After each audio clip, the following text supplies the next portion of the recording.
Welcome to grade 5th CBSE all subject by Savita Phavade YouTube channel. तर मुलांनो, आजच्या मराठीच्या तासाला आपण नवीन धडा शिकतोय. आजचा नवीन धडा आहे 9वा. आपण आहोत पान नंबर 12 वरती. चला पटापट तुमचं मराठी सुलभ भारती इयत्ता 5वीचं मराठीचं टेक्स्टबुक काढा. पान नंबर 12. छान एक गोष्ट आहे. धडा आहे 9वा, सिंह आणि बेडूक. मुलांनो, आपण धडा 6वा बघितला, बेडूक दादा. धडा नाही, ती कविता आहे डराव डराव. तर आज देखील आपण बघतोय बेडूक दादाचीच एक गोष्ट आणि सिंह. तर या गोष्टीतून आपण काय शिकणार आहोत? तुम्हाला गोष्टी ऐकायला आवडतात? कोण सांगतं तुम्हाला गोष्ट? आजी बाबा. तुम्ही सांगता कधी आजी बाबाला गोष्ट? तर आज तुम्ही आजी बाबाला ही गोष्ट सांगायची आहे. सांगाल ना? तर चला, आता ही एक गोष्ट दिलेली आहे. तर तुम्ही बघताय पान नंबर 12 वरती.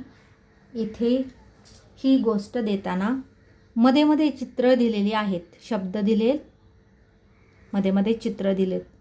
चित्र दिलेलं आहे, तो शब्द तिथे बोलायचा आहे. जसं की ते आता तुम्हाला सिंहाचं चित्र दिसते, तर इथे तुम्ही बोलणार सिंह. इथे झाडं दिसतात, तुम्ही बोलणार झाडं किंवा जंगल, हो की नाही? इथे बेडूक दादा दिसतोय, तर तुम्ही बोलणार बेडूक. तर चला, आता ही गोष्ट मी वाचणार आहे, तुम्ही ऐकायची आहे, लक्षपूर्वक ऐकायची आहे, म्हणजे तुम्हाला ती वाचता येईल, हो की नाही? आणि मग लिहिता देखील येईल, हो की नाही? गोष्ट लिहा. आता तुम्ही मोठे झालात, इयत्ता 5वीमध्ये गेलात, म्हणजे तुम्हाला काही पॉईंट दिले. तुम्ही इथे बघताय खाली काही शब्द दिलेले आहेत, तर काही शब्दांवरून तुम्हाला गोष्ट लिहिता यायला हवी, हो की नाही? येणार ना? गोष्ट तर ऐकायला आवडते, मग लिहायलाही आवडणार ना? तर चला, पहिल्यांदा आपण वाचूयात, हो की नाही?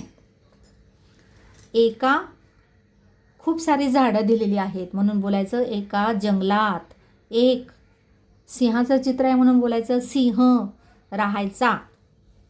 त्याला त्या जंगलाचा कंटाळा आला आणि तो नव्या जंगल आहे, खूप सारी झाडे ना, मग बोलायचं नव्या जंगलात राहायला गेला. एकदा सिंह मोठ्याने गरजला.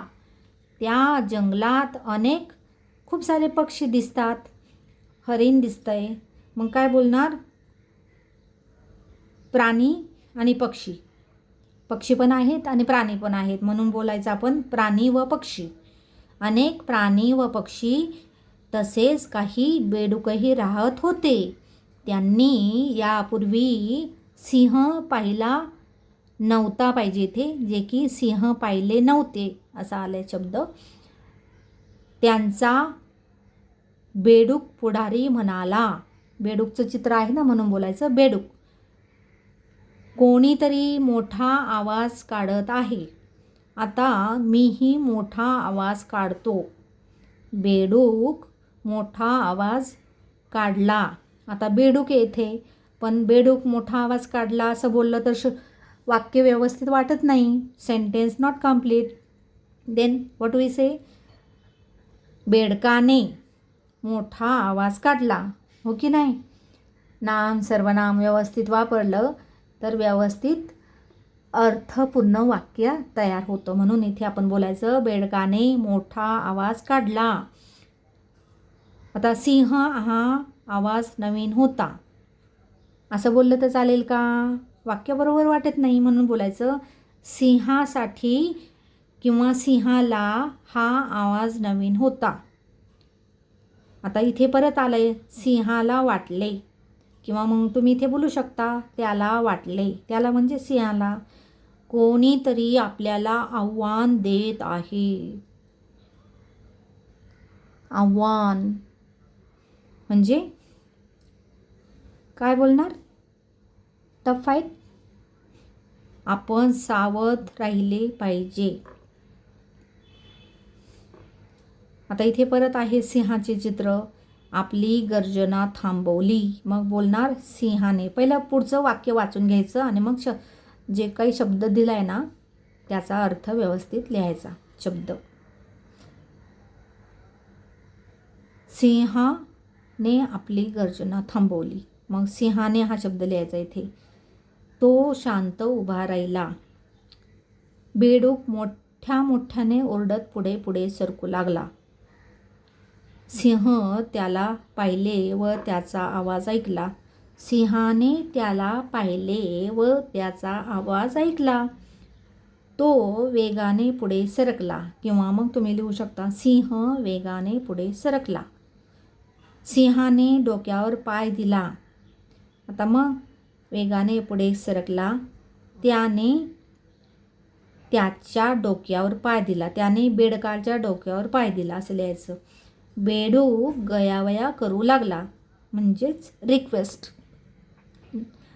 गयावया करू लागला. नका मला पकडू, नका मला मारू वगैरे असं गयावया करू लागला. रिक्वेस्ट सोडून द्यायची. सिंहाने त्याला सोडून दिले.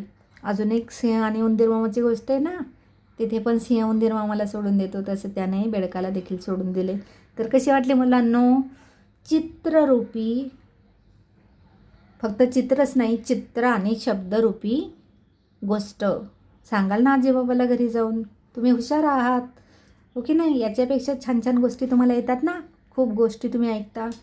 खरंच ऐकायला हव्यात, म्हणजे तुमची शब्द समृद्धी वाढते आणि तुम्हाला लिखाण जास्त लिहिता येतं. म्हणजे तुम्हाला निबंध आणि पत्र लेखन छान लिहिता येतं. तुम्हाला कविता देखील करता येतील. म्हणून भरपूर वाचन करत जा, भरपूर गोष्टी ऐकत जा. तर चला मुलांनो, एक गोष्ट माहिती तुम्हाला, आता आपण ही अशीच वाचली शब्द बघून इथे की जंगलात हा सिंह. तर इथे चौकोनामध्ये सगळे शब्द दिलेले आहेत बरं का. आणि ही गोष्ट कोणी लिहिलेली आहे, तुम्हाला प्रश्न येईल मराठीच्या क्वेश्चन पेपरमध्ये. सिंह आणि बेडूक ही गोष्ट कोणी लिहिलेली आहे, मुकुंद तळवलकर. आता इथे तुम्ही काय बोलणार, लेखक. सिंह आणि बेडूक या गोष्टीचे किंवा या पाठाचे किंवा या धड्याचे लेखक कोण आहेत, सिंह आणि बेडूक या पाठाचे लेखक आहेत मुकुंद तळवलकर. असं लिहायचं आहे पूर्ण. हे आहेत हे बोलायचं, रिस्पेक्ट. ओके. तर मुलांनो जे काही शब्द आपण वाचले ना चित्राच्या जागेवर, ते शब्द इथे आलेले आहेत. जसे की जंगलात सिंह, जंगलाचा, जंगलात सिंह, जंगलात प्राणी व पक्षी, सिंहाला, बेडूक, बेडकाने, सिंहाला, सिंहाला, सिंहाने, बेडूक, सिंहाने, सिंह, सिंहाने बेडकाच्या, बेडूक आणि सिंहाने. इथे की बघ हा जो दिला आहे ना, सिंहाने बेडकाला पकडलेला आहे, तिथे शब्द लिहायचा आहे सिंहाने बेडकाच्या डोक्यावर पाय दिला. अशा पद्धतीने हे शब्द तुम्ही इथे फिल करायचे आहेत आणि गोष्ट लिहून काढायची आहे बरं का. हा तुमचा आहे अभ्यास, होमवर्क. तर चला, गोष्ट तर तुम्हाला समजली छानशी. आता जाऊयात स्वाध्यायाकडे. बघूयात ना स्वाध्याय पटापट, झटपट उत्तरे द्यायची, म्हणजे व्हिडिओ आपला कमीत कमी होईल. प्रश्न आहे पहिला, या गोष्टीतील प्राण्यांची नावे सांगावं लिहा. या गोष्टीतील प्राण्यांची नावे सिंह आणि बेडूक. सिंह बेडूक यामध्ये हुशार कोणते सांगा. कोण हुशार आहे, सिंह. त्याचा आवाज मोठा आहे असून तो शांत बसला ना जरा वेळ, आणि बेडूक चालला पुढे डराव डराव करत, हो की नाही, आणि मग पकडलं त्याने त्याला. प्रश्न तिसरा, गोष्टीतील प्राण्यांचा आवाज कसा आहे ते माहीत करून घ्या. आवाज काढून दाखवा. आता बेडूक दादाचा आवाज आपल्याला माहिती आहे, डराव डराव, आणि सिंहाची डरकाळी.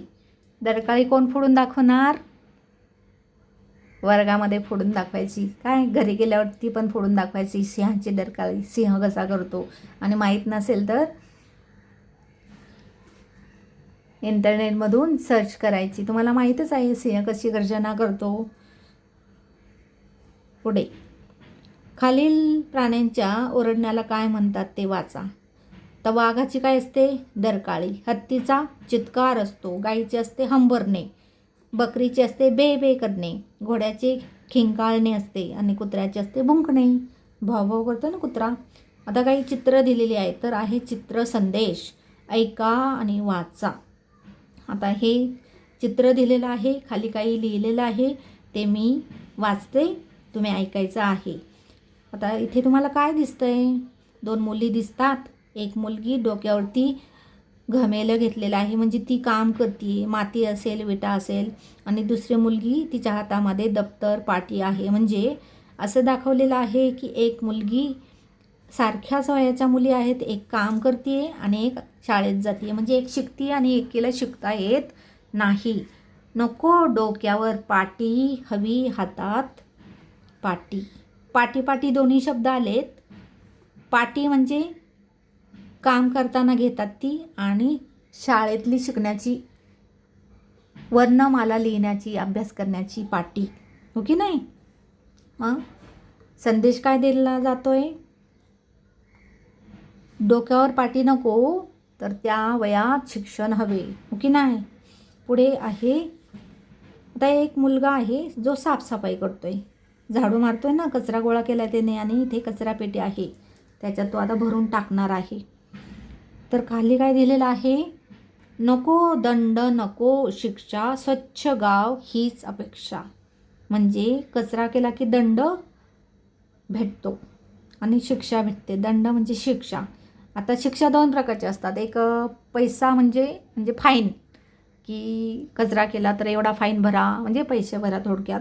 आणि शिक्षा म्हणजे की एवढे महिने तेवढे महिने कारावास वगैरे असं काही. की स्वच्छ गाव हीच अपेक्षा. आणि जर हाच कचरा तुम्ही केला नाही, कचरा असेल, झाडू मारला, कचऱ्याच्या डब्यात टाकला, हो की नाही? कचऱ्याच्या 2 पेट्या असतात, कचरा पेटी ओली आणि सुकी. ओला कचरा, सुका कचरा वेगळा. आणि सर्वात मोठी गोष्ट, कचरा होईलच कसा जर आपला कचरा आपण स्वतः कचऱ्याच्या पेटीत टाकला, खाऊ खाल्ला, रॅपर इकडे तिकडे टाकायचं नाही, कचरा पेटीतच टाकायचं. कचरा पेटीचा उपयोग करायचा, म्हणजे कचराच नाही होणार आणि आपलं गाव, शहर स्वच्छ राहील. म्हणजे कचरा करायचा नाही, कचरा झालेला झाडून टाकायचा. हो की नाही? हे आपली सुजाण नागरिक म्हणून आपलं हे कर्तव्य आहे, आपला गाव, शहर, आपला देश स्वच्छ निरोगी ठेवण्यासाठी. आता पुढचं चित्र आहे, झाड दिसतंय मोठं आणि छोटी छोटी पण दिसत आहेत तुम्हाला. झाडे लावा, झाडे जगवा, प्रदूषण टाळा, जग वाचवा. खूप गरजेचं आहे, काळाची गरज आहे. खूप प्रदूषण झालेलं आहे, केमिकलचा खूप वापर, खूप गाड्या रस्त्यावरून धावतात, त्याच्यामुळे प्रदूषण होतं. याला पर्याय काय आहे? खूप रोगराई झाली, खूप वेगळे वेगळे रोग आलेले आहेत. तर आणि पाऊस कमी पडतो, तर त्याच्यासाठी झाडे लावायची. आणि झाड लावायचं, फक्त लावून दिलं, एक बी लावलं, त्याला पाणी नाही घातलं तर उगेल कसं? किंवा एखादं प्लांट लावलं, रोप लावलं, त्याला पाणी नाही घातलं तर उगेल कसं ते? झाडे लावा, त्यांना खत पाणी घाला, त्यांना पाणी घाला. हो की नाही? आणि प्रदूषण टाळा. खूप झाडे लावली तर प्रदूषण कमी होईल. आपल्याला झाडे ऑक्सिजन देतील आणि जे काही कार्बन डायऑक्साईड आहे प्रदूषण, ते शोषून घेतात. आणि आपलं हे जग, ही धरतीमाता, या धरतीमातेवरतील सगळे सजीव प्राणी जास्तीत जास्त दिवस, जास्तीत जास्त वर्षे जगतील. म्हणून झाडे लावा, झाडे जगवा, प्रदूषण टाळा, जग वाचवा. छानसा चित्र संदेश आहे. पुढे एक मुलगी आहे, नळ आहे, तर गरज नसेल तेव्हा पाण्याचा नळ बंद ठेवायचा. म्हणजेच काय? पाणी वाचवा. जपून वापर पाण्याचा, आधार असे हा जगण्याचा. पाण्याशिवाय आपण जगू शकत नाही. एक वेळेस जेवण भेटलं नाही तरी चालेल, पण पाणी हवं ना प्यायला, नाही तर घसा पडतो कोरडा. हो की नाही? म्हणून पाण्याचा एक एक थेंब जपून वापरा. गरज नसेल त्यावेळेस पाण्याचा नळ बंद ठेवा. आणि जपून वापरायचं पाणी म्हणजे काय करायचं? प्रत्येक गोष्टीत आपण पाणी जपून वापरू शकतो. समजा आपल्या ज्या दैनंदिन गरजा आहेत, जसं की तुम्ही आता ब्रश करणार आहात, ब्रश करताना नळ बंद ठेवायचा. ज्यावेळेस तुम्हाला ब्रश धुवायचा आहे, दात धुवायचे, त्याच वेळेस फक्त तेवढ्याच पुरता चालू करायचा. किंवा तेच पाणी तुम्ही नळाचं डायरेक्ट खोलण्यापेक्षा ग्लासामध्ये देखील घेऊन दात धुवू शकता. हो की नाही? आंघोळ करताना शॉवरचा वापर करण्यापेक्षा बादलीमध्ये पाणी घेऊन देखील आंघोळ करू शकता. कपडे धुण्यासाठी बादलीमध्ये पाणी घेतलं, भांडी धुण्यासाठी बादलीमध्ये पाणी घेतलं, हो की नाही? तर पाण्याचा वापर जपून होतो. ज्यावेळेस बाहेर जाता त्यावेळेस नळ बंद ठेवायचे. अशा पद्धतीने जपून वापर पाण्याचा आधार असे हा जगण्याचा, हो की नाही? चला मग आपल्याला हे संदेश फक्त द्यायचे नाहीत, तर स्वतः अंमलात आणायचे आणि दुसऱ्यांनाही समजून सांगायचे. आणि हे आपल्या घरापासूनच करायचं आहे. एवढंच तुम्ही शिकलात तरी खूप झालं. देशाची प्रगती छोट्या छोट्या गोष्टींनीच होते. पुढे वाचा, लक्षात ठेवा. वरील संदेशात पाटी हा शब्द 2 अर्थाने आला आहे. पाटी एक म्हणजे टोपली, 2 म्हणजे ज्यावर लिहिले जाते ती, हो की नाही? पुढे संदेश. मुलामुलींच्या डोक्यावर पाटी नको, हातात पाटी द्या, म्हणजे मुलामुलींना शिकवा. आता पुढे आहे 10 नंबरला बैलपोळा. ही देखील छानशी कविता आहे. तर मुलांनो, पुढच्या तासाला आपण ती बघूयात.